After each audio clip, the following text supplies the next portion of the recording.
Hi, ನಮ್ಮ ಹನಿ ಜೀವ YouTube channel ವೀಕ್ಷಕರಿಗೆ ನಮಸ್ಕಾರ. ನಾವೊಂದು ವಿಡಿಯೋ ಮಾಡೋಣ ಅಂತ ಅಂದ್ಕೊಂಡ್ವಿ. ಏನು ಮಾಡಲಿ ಅನ್ನೋ ಅಷ್ಟರಲ್ಲಿ ನಮ್ಮಮ್ಮ ಮೈಸೂರಿಗೆ ಹೋಗಿ ವಿವಿಧ ಥರದ ಸೊಪ್ಪುಗಳನ್ನ ತಂದಿದ್ದರು. ಈ ಸಬ್ಬಕ್ಕಿ ಸೊಪ್ಪು, ಮತ್ತು ಸಬ್ಸಿಗೆ, ಮತ್ತು ಮೆಂತ್ಯ ಸೊಪ್ಪು, ಪಾಲಕ್ ಸೊಪ್ಪು, ಇವುಗಳನ್ನೆಲ್ಲ ತಂದಿದ್ದರು. ಜೊತೆಗೆ ಕಿರಿಕಿರೆ ಸೊಪ್ಪು ಅಥವಾ ಕೀರೆ ಸೊಪ್ಪು ನನಗೆ ಗೊತ್ತಿಲ್ಲ, ಆ ಥರದ್ದೊಂದು ಸೊಪ್ಪಿತ್ತು. ಅವುಗಳನ್ನೆಲ್ಲ ತಂದು, ಜೊತೆಗೆ ನಮ್ಮ ಪಕ್ಕದ ಮನೆ ಆಂಟಿನೂ ಸಹ ಅವ್ರು ಬರೋ ಅಷ್ಟರಲ್ಲಿ ಸೊಪ್ಪು ಸಾಂಬಾರು ಮಾಡಿ ಅಂತ ನುಗ್ಗೆ ಸೊಪ್ಪು ಕೊಟ್ಟಿದ್ದರು. ನುಗ್ಗೆ ಸೊಪ್ಪು ಅಂತೂ ತುಂಬಾ ಚೆನ್ನಾಗಿತ್ತು, ಒಳ್ಳೆ ಗ್ರೀನಾಗಿ. ಹಾಗಾಗಿ ಅವ್ರು ತರ್ತಾರೆ ಅಂತ ಗೊತ್ತಿಲ್ಲದೇ ಈ ನುಗ್ಗೆ ಸೊಪ್ಪನ್ನು ಇಟ್ಕೊಂಡಿದ್ದೆ ನಾನು, ನುಗ್ಗೆ ಸೊಪ್ಪನ್ನು ಮಾಡೋಣ ಅಂತ. ಆದರೂ ತುಂಬ ಚೆನ್ನಾಗಿತ್ತಲ್ಲ, ಈಸ್ಕೊಂಡೆ.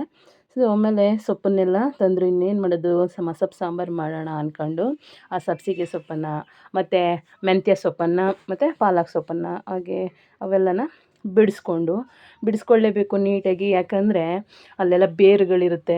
ಜೊತೆಗೆ ನಮ್ಮ ಮಾರಾಟಗಾರರು ಅನಗತ್ಯ ಸಸ್ಯಗಳನ್ನೆಲ್ಲ ಸೇರಿಸ್ಬಿಟ್ಟಿರ್ತಾರೆ. ಹಾಗೆ ನೋಡಿ, ಕೀರೆ ಸೊಪ್ಪು ತುಂಬಾ ಚೆನ್ನಾಗಿತ್ತು, ಒಳ್ಳೆ ಗ್ರೀನಿಶ್ ಆಗಿ ಚೆನ್ನಾಗಿತ್ತು. ಇವೆಲ್ಲ ಸೊಪ್ಪುಗಳನ್ನ ಬಿಡಿಸ್ಕೊಂಡು, ಹಾಗೆ ಮೆಂತ್ಯ ಸೊಪ್ಪು ನೋಡಿ ಹೇಗೆಲ್ಲ ಗಲೀಜಿರುತ್ತೆ, ಅವು ಬಿಡಿಸ್ಕೋಬೇಕು ಅಂದರೆ. ಮೆಂತ್ಯ ಸೊಪ್ಪಲ್ಲಿ ಬೇರೆಲ್ಲ ಇರುತ್ತೆ, ಬಟ್ ಮೆಂತ್ಯ ಸೊಪ್ಪಿನಿಂದ ತುಂಬಾ ಉಪಯೋಗಗಳಿದೆ. ಮೆಂತ್ಯ ಸೊಪ್ಪಿಂದ ಮೆಂತ್ಯ ಬಾತ್ ಎಲ್ಲ ಮಾಡ್ತೀವಿ, ಹಾಗೆ ಅದು ತುಂಬ ತಂಪನ್ನು ನೀಡುವಂಥದ್ದು. ಹಾಗಾಗಿ ಮೆಂತ್ಯ ಸೊಪ್ಪು ತುಂಬ ಉಪಯೋಗಕಾರಿ.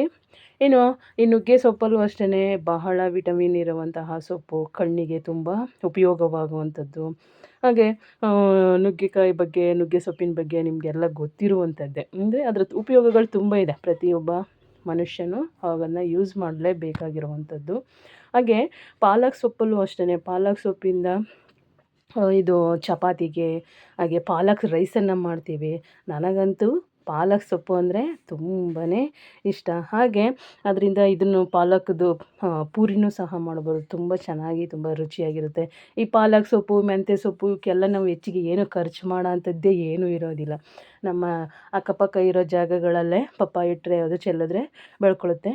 ಇವೆಲ್ಲ ಸೊಪ್ಪುಗಳನ್ನ ನಾವೇನು ಮಾಡಿದೆ, ಬಿಡಿಸ್ಕೊಂಡು ಎಲ್ಲನೂ ಸಂಗ್ರಹ ಮಾಡಿದ್ರೆ, ಇದ್ರ ಜೊತೆಗೆ ಮಸೊಪ್ಪು ಮಾಡೋಕ್ಕೆ ನಿಮಗೆ ಗೊತ್ತಿರೋಂಗೆ 4-5 ಥರ ಸೊಪ್ಪುಗಳು ಬೇಕಾಗುತ್ತೆ. ನಮ್ಮ ಎಲ್ಲ ಥರ ಸೊಪ್ಪು ಹಾಕೋರು ಚೆನ್ನಾಗಿರುತ್ತೆ. ನಮ್ಗೆ ಎಷ್ಟು ಸಿಗುತ್ತೋ ಅಷ್ಟನ್ನೆಲ್ಲ ಬಿಡಿಸ್ಕೊಂಡು ಅದನ್ನು ನಾವೆಲ್ಲ ಈ ಸಾಂಬಾರನ್ನು, ಯಾವ ಸಾಂಬಾರನ್ನು, ಈ ಸೊಪ್ಪಿನ ಸಾಂಬಾರನ್ನು ಒಂದು ಸ್ವಲ್ಪ ಬೇಳೆ, ಈ ಸೊಪ್ಪುಗಳನ್ನೆಲ್ಲ ಚೆನ್ನಾಗಿ ತೊಳೆದು, ಬೇಳೆ, ಸೊಪ್ಪು, ಟೊಮೊಟೊ, ಮೆಣಸಿನ್ಕಾಯಿ ಇವಿಷ್ಟನ್ನು ಬೇಯಿಸ್ಕೊಂಡು, ಆಮೇಲೆ ಕಾಯಿ ಜೊತೆ ಸೊಪ್ಪನ್ನೆಲ್ಲ ಹಾಕ್ಕೊಂಡು ರುಬ್ಬಿ ಒಗ್ಗರಣೆ ಮಾಡಿ, ಅದಕ್ಕೆ ಖಾರ ಮತ್ತು ಉಪ್ಪು, ಹುಳಿ ಬೇಕು ಅಂದರೆ ರುಚಿಗೆ ತಕ್ಕಂಗೆ ನೋಡಿಕೊಂಡು ಈ ರೀತಿಯಲ್ಲಿ ನಾವು ಸಾಂಬಾರನ್ನು ತಯಾರು ಮಾಡ್ಕೊತೀವಿ.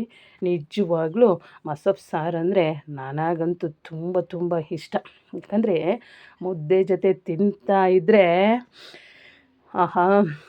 ಆಹ್ಲಾದಕರವಾದಂತಹ ರುಚಿಯನ್ನು ಹೇಳಲು ಅಸಾಧ್ಯವಾದಂಥದ್ದು. ಸೊಪ್ಪಿನ ಸಾಂಬಾರು ಮುದ್ದೆಗಂತೂ ಮಾಡಿಸಿದ್ದು.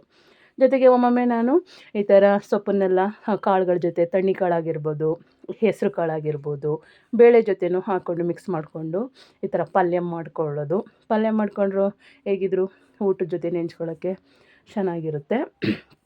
ಇನ್ನು ಪಲ್ಯ ಮಾಡಿಕೊಂಡ್ರೆ ಉಳ್ಕೊಂಡಂತಹ ಇನ್ನು ಸಾಂಬಾರು ಇರುತ್ತಲ್ಲ, ರಸನೆಲ್ಲ ತೆಗೆದುಕೊಂಡು ಒಂದು ಒಗ್ಗರಣೆ ಕೊಟ್ಟರೆ, ಉಪ್ಪು ಹುಳಿ ಖಾರ ಹಾಕ್ಕೊಂಡು ಒಗ್ಗರಣೆ ಕೊಟ್ಟರೆ ಒಂದು ಮಸ್ತಾಗಿ ಒಂದು ರಸಮ್ ಅಂತೀವೋ, ಬಸ್ಸಾಂಬಾರು ಅಂತೀವೋ, ಹಾಗೆ ಒಂದು ಒಳ್ಳೆ ಸಾಂಬಾರು ರೆಡಿ ಆಗುತ್ತೆ. ಇದು ಮುದ್ದೆಗೆ ಪಲ್ಯ ಜೊತೆ ತಿಂತಾಯಿದ್ರೆ ಸೂಪರಾಗಿರುತ್ತೆ.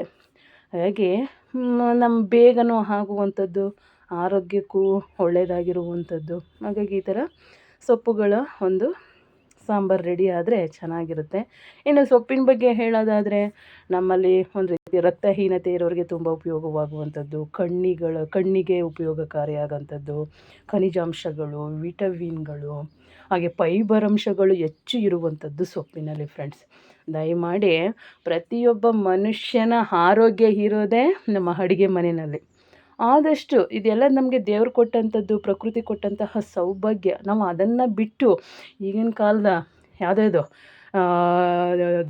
ಬೇರೆ ದೇಶಗಳ ಫುಡ್ಗಳನ್ನ ತಿಂತಿದ್ದೀವಲ್ಲಪ್ಪ, ಪಿಜ್ಜಾ ಮತ್ತು ಬರ್ಗರ್ ಅಂದ್ಕೊಂಡು ಏನೇನೋ ಅವುಗಳನ್ನೆಲ್ಲ ತಿಂದು ಬೊಜ್ಜು ಬರೆಸ್ಕೊಂಡು ಆರೋಗ್ಯ ಹಾಳು ಮಾಡ್ಕೊಳ್ಳೋದಕ್ಕಿಂತ ನಮ್ಮ ಭೂಮಿ ಮೇಲೆ ಸ್ವಚ್ಛಂದವಾಗಿ ಬೆಳೆದಿರುವಂತಹ ಈ ಹಸಿರು ಸೊಪ್ಪುಗಳ ಪಲ್ಯ ಆಗಿರ್ಬೋದು, ಸಾಂಬಾರಾಗಿರ್ಬೋದು, ಇವುಗಳನ್ನ ಬಳಸ್ಕೊಂಡ್ರೆ ನಮ್ಮ ಆರೋಗ್ಯ ದೇವರೇ ಕೊಟ್ಟಿದ್ದಾನೆ ನಮ್ಮ ಬದುಕೋಕ್ಕೆ, ಆದರೆ ನಾವು ಯಾರು ಅದನ್ನು ಸರಿಯಾಗಿ ಯೂಸ್ ಮಾಡ್ಕೋತಾ ಇಲ್ಲ.